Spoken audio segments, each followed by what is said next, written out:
Olá! Então, hoje eu trago para vocês um livro que eu li, que eu achei muito interessante lê-lo, e a leitura é uma reflexão. E então, o livro que eu li foi A Revolução dos Bichos, de George Orwell. Bem, esse livro tem 96 páginas, ele é bem pouquinho mesmo, ele é da editora Tricaju mesmo. O escritor é George Orwell. Eu fiquei sabendo que George Orwell é um pseudônimo do escritor verdadeiro, então ele usava esse nome, George Orwell, para escrever, para publicar aí seus livros. Naquela época, possivelmente, deve que eram em folhetinhos, mas aí o escritor verdadeiro, né, nasceu em 25 de junho de 1913 em Bengala, na Índia. Ele exercia muitos cargos, né, em causas da sociedade da qual ele vivia. E esse livro, ele é uma crítica bem refinada ali na Rússia, onde se passava ali, onde ele escreveu, na Rússia, quando era comandada por Stalin, né, a Rússia stalinista. E esse livro, para quem já está me acompanhando aqui, esse livro eu substituí para substituir o livro do Sêneca, que eu coloquei para ler no Lendo Filosofias, mas eu acabei colocando A Revolução dos Bichos, porque o livro do Sêneca, Como Dominar a Ira, uma coisa assim, não ia chegar a tempo. Então eu coloquei um outro, e então vamos para a resenha. Bem, esse livro, gente, se passa numa fazenda, onde os bichos já estão cansados de ser dominados pelos seus donos, né?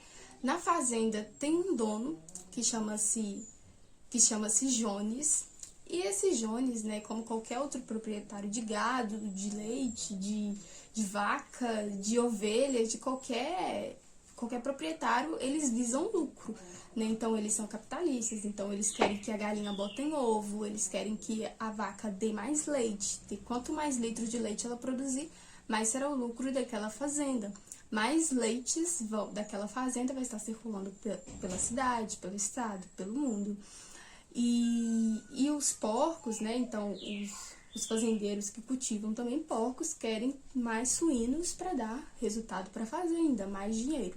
Então, esses bichos daqui, eles já estão cansados de ver aí seus irmãos morrerem, né? Seus pais, né, serem decapitados, levarem aí para virarem linguiça, para virarem carne na mesa dos humanos. Então eles decidem fazer uma revolução. E essa revolução é liderada por um porco chamado Major. E esse velho porco, né, ele já está aí nos seus últimos dias.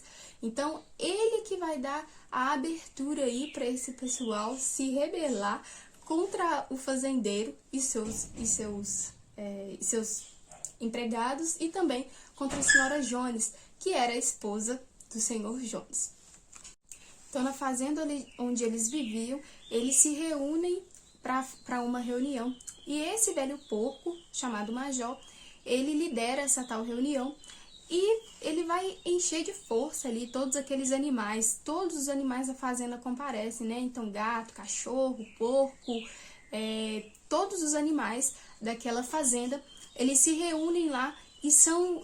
É como se o velho Major ele injetasse uma dose ali de coragem em todo mundo, colocasse esperança no coração daqueles animais, na mente daqueles animais, de forma que eles realmente vão acreditar que essa revolução vai acontecer e que vai ser o melhor para eles. E nesse discurso do velho Major, que era um pouco quase já morrendo, ele vai falar que que os humanos, eles não conseguem se sustentar sozinhos, né? Porque eles precisam do cavalo para poder puxar, para arar a terra, né? E eles precisam da galinha para botar o ovo, precisam do porco para tirar a carne, o cavalo para tirar também a carne, etc. Então ele vai falar a seguinte coisa: o homem é o único inimigo que temos. Tirem o homem de cena e a causa da fome e do excesso de trabalho fica eliminada para sempre. Então ele vai injetando ali naqueles animais muita coragem, né, muito esforço para poder prosseguir, para dar prosseguimento àquela revolução, àquela rebelião de não continuar sendo escravizados pelo seu dono. E nessa reunião, eles já levantam uma máxima que é 4 pernas bons e 2 pernas ruins, ou seja, os seres humanos são ruins e os animais são bons. E dentro de tantos encorajamentos, né, de vamos para cima, os humanos são ruins, nós que somos bons, Major vai falar o seguinte mais para frente. Portanto, camaradas, não está claro e cristalino que todos os males dessa nossa vida nascem da tirania dos seres humanos? Basta nos livrarmos do homem e o produto do nosso trabalho poderia ser todo nosso. O homem não busca o interesse de nenhuma criatura além dele mesmo. Que entre nós, animais, haja uma perfeita união, uma perfeita camaradagem na luta. Todos os homens são inimigos, todos os animais são camaradas.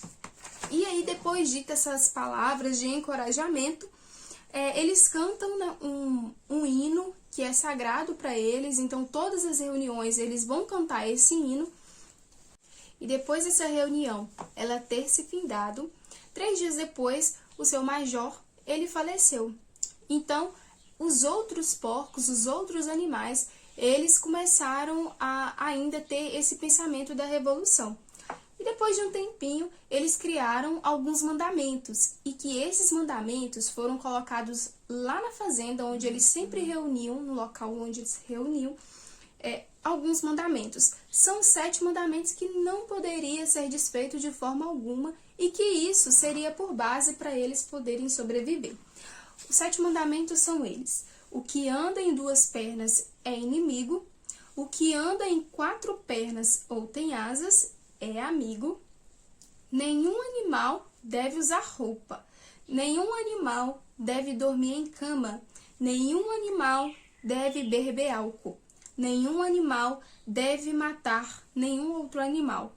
Todos os animais são iguais. Então, sabendo do poder que eles tinham, da força, da união que eles tinham ali, eles se juntam e expulsam o dono da fazenda, da sua própria fazenda. Então, os bichos colocam o seu Jones para correr com todos aí os seus empregados, com a sua esposa, e tudo do seu Jones fica ali para a fazenda. Feitos esses mandamentos, então esses animais estavam bastante entusiasmados, né, querendo realmente o melhor para eles mesmos, né? Eles não queriam morrer, ver seus familiares morrer, ver seus companheiros morrerem. E no livro vai relatar bastante que um chama o outro de camarada, né? Então tem esse espírito aí cordial. E aqui, os porcos que lideravam os outros animais, né? Então, os porcos, no decorrer do livro, a gente pode verificar que os porcos não trabalhavam, né? Eles apenas mandavam em outros. Então, dos porcos, saíam todo o comando daqueles animais. Saíam o que o cavalo ia fazer, qual seria o próximo trabalho. Eles nunca colocavam a mão na massa. Então, eles investiam em conhecimento, investiam lendo, escrevendo, lendo algumas coisas mais pra frente até do Senhor Jones. Então, a partir de certo momento, esses animais, eles vão percebendo muitas coisas que os porcos não estão fazendo, né? Então, um porco chamado Snowball, ele é bem astuto, então ele sempre vai falar: ô camarada, a gente tá fazendo isso, você sabe por que a gente não põe a mão na massa? Porque a gente não vai trabalhar no arado, porque a gente precisa de alguns animais para pensarem, né? E se os humanos entrarem na fazenda, a gente vai ter aí todo o suporte para poder proteger vocês. Então, os porcos, eles nunca trabalhavam, e sempre deles que partiam as regras, e quando algum outro animal lembrava de alguma regra, de algum mandamento, e que estavam sendo violados, eles sempre contornavam de uma forma muito sutil e convenciam os outros animais. Então, no começo do livro, no começo dessa revolução, eles ensinaram alguns animais a lerem, só que não se aprofundarem mesmo na leitura, de questionarem. Então, ali não havia nenhum tipo de questionamento. Então, a partir da morte do Senhor Major, os porcos começaram a dominar ali e eles e os outros animais faziam tudo que esses porcos queriam. E nisso dos porcos sempre mandarem, sempre supervisionarem o trabalho dos outros animais, se levantaram dois porcos, um chamado Snowball e outro chamado Napoleão. E esses dois porcos sempre faziam propostas, né, de melhoria ali para a fazenda, melhor comida e etc. Melhor descanso, ano de aposentadoria dos animais e tantas outras melhorias que eles queriam trazer para os animais. Só que esses dois, eles viviam em pé de guerra. Os dois, se um falava A, o outro falava B, os dois nunca chegavam a um consenso. E isso muitas vezes até mesmo na frente dos animais. Então, eles levavam essas propostas, já que eles não tinham nenhum tipo de consenso ali entre os porcos na liderança, eles levavam, né, lá para o lugar da reunião, para o estábulo, onde eles se reuniam, as propostas de melhoria. E Snowball, para os animais votarem. E Snowball, ele sempre convencia a maioria dos votos. E Napoleão sempre conseguia somente votos das ovelhas, né, as ovelhas que sempre repetiam muitas coisas que ele falava. Sendo assim, havia uma certa rixa entre eles e essa rixa foi crescendo cada vez mais entre esses dois porcos líderes. Então, certa vez, uma cachorrinha ali deu à luz, né, a vários outros cãozinhos e Napoleão, ele pegou esses cachorrinhos, né, e disse que iria criar na fazenda. E no decorrer dessa revolução, os porcos sempre tentavam trazer aí algumas melhorias para a fazenda. E uma dessas melhorias resultou na construção de um moinho, no qual também teve que levar para votação, porque os porcos não entraram em consenso. Snowball gostaria que o moinho fosse de certa maneira e Napoleão de uma outra forma.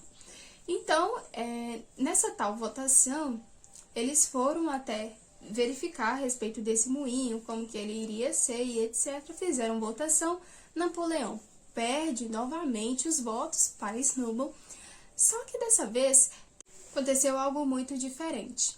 Alguns cães muito bravos entraram lá nessa conversa onde eles estavam, onde os animais estavam reunidos ali, e foi para atacar Snowball. E correndo atrás de Snowball, queriam matá-lo mesmo. Então Snowball partiu para outra fazenda. E nisso, esses cachorros que corriam atrás de Snowball eram os cachorros que Napoleão havia pegado para ele. Então ele fez isso tudo de caso pensado, pessoal. Napoleão pegou esses cachorrinhos de uma cachorra aqui que havia nascido e ficou para ele, né? Ensinou muitas coisas para ele. Ou seja, eu tenho uma concepção de que Napoleão falou que Snowball era inimigo. Então, a partir daquele momento, a fazenda estava na mão somente de Napoleão. E tudo que Napoleão falava era lei, era tudo que era para fazer. E em certo momento, eles constroem um moinho, né? Eles passam muito tempo, né? Então, os animais estavam com fome, a alimentação foi reduzida. Só que Napoleão, ele sempre injetava muita dose de coragem, né? Aqui fala a respeito de um cavalo chamado Boxer, que ele estava perto aí para poder se aposentar, só que ele sempre trabalhando. E o lema dele era trabalhar e trabalhar muito mais. E eles tratavam Napoleão ali como um líder supremo. E esse líder supremo, ele não era tão líder assim, né? Ele era mais um chefe, era mais aquela pessoa que mandava. E muitas das vezes os outros animais nem viam Napoleão.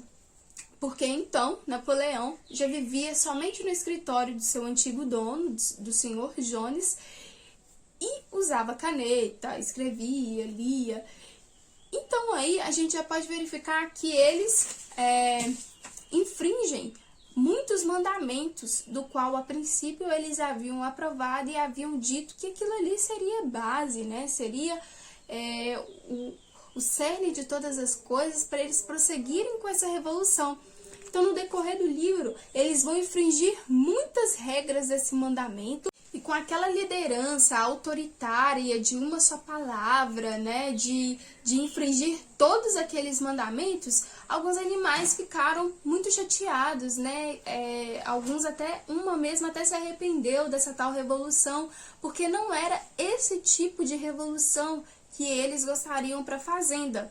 Então eles expulsaram os humanos da fazenda, então eles construíram muitas coisas, aprovaram algumas leis, então se injetaram ali de muita coragem para fazer a verdadeira revolução e não estava acontecendo. O que estava acontecendo era que eles estavam ficando muito sobrecarregados, com muito trabalho, né? Eles não tinham mais tempo ali para pastar sozinhos, então sempre estavam acompanhados de outros animais, né? E não tinham muita comida para todo mundo, a comida foi reduzida e em um certo momento um cavalo, né? Um cavalo, ele vai dizer o seguinte: o nome dela é Clover. O leitor pode constatar aqui que, ao meu ver, ela se arrependeu aí dessa tal revolução. O George vai escrever dessa seguinte forma: Clover olhou colina abaixo e os seus olhos se encheram de lágrimas.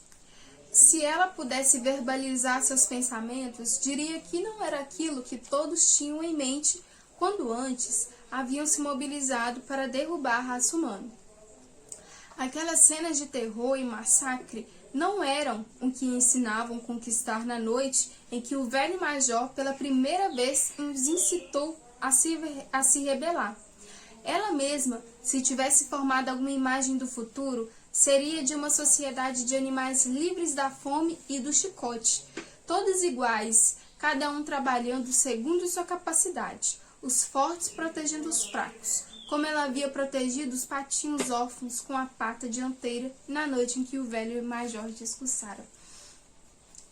Então, ela vai aqui, nesse livro, nessa parte, ela se arrepende porque Napoleão, né, esse grande aí chefe que esses animais tiveram nessa fazenda, ele pergunta quem era do lado de Snowball, né, quem ajudou Snowball aí, porque Snowball vai derrubar o moinho em certo momento da leitura, em certo momento dessa história da Revolução, e ele vai perguntar quem foi que ajudou, né, ou quem que foi cúmplice aí nesse momento. Então, vai ter muitos massacres, né? Vai massacrar ovelha, galinha, vai massacrar muitos animais ali naquela fazenda, o que não era compatível com um dos mandamentos, que era nenhum animal deve matar outro animal. Então, eles já estavam infringindo bastante, muitas leis. Então, diante de uma seca, de uma fome que eles estavam passando ali, Napoleão, como muito esperto que era, ele vai começar a mercantilizar com os seres humanos, que também infringe um dos mandamentos, que não era viver com o humano, porque o humano é um inimigo e não se vive com o inimigo.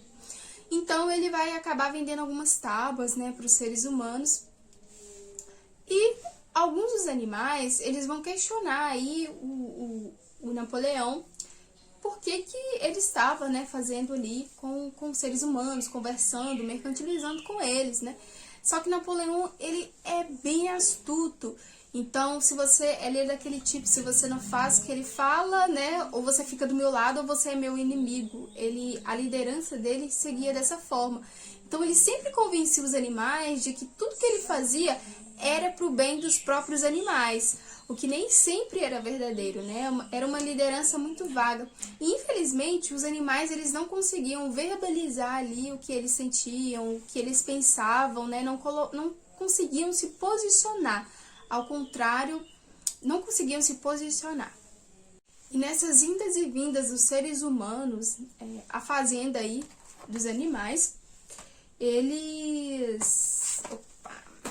E nessas indas e vindas aí dos seres humanos na fazenda dos animais, eles vão beber, né? Vão beber bebida alcoólica, que também infringe um dos mandamentos aqui dos animais.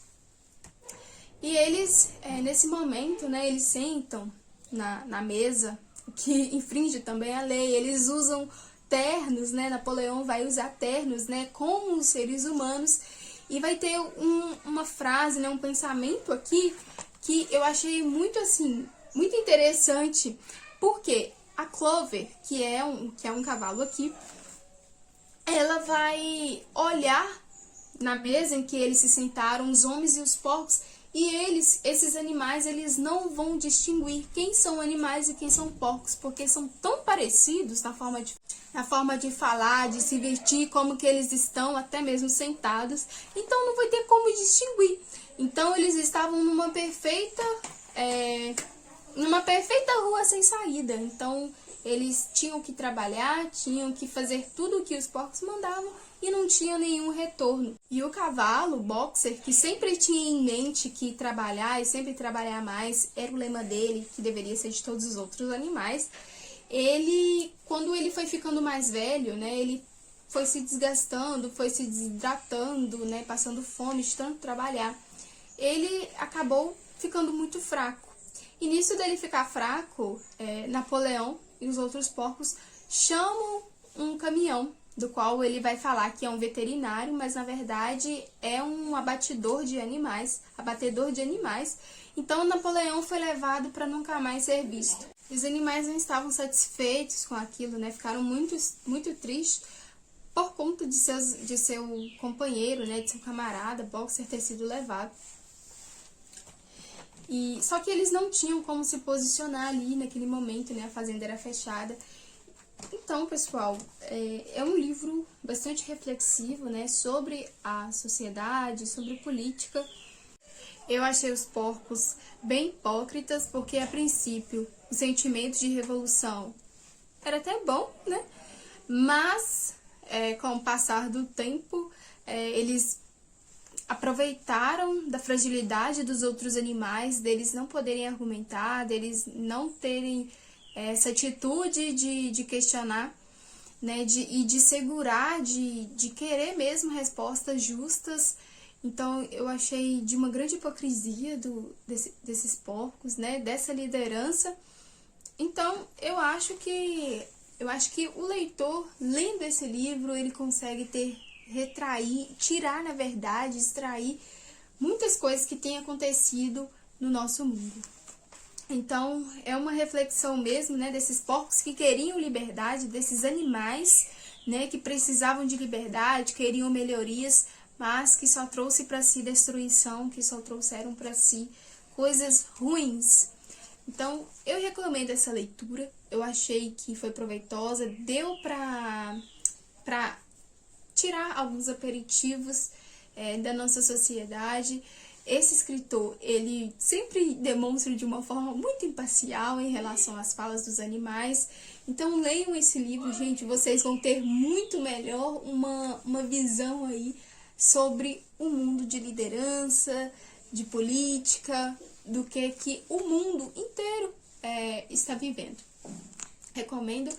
E se você ainda não é inscrito aqui no canal, por favor se inscreva, deixe seu like, compartilhe esse vídeo, para que o nosso canal possa crescer cada vez mais.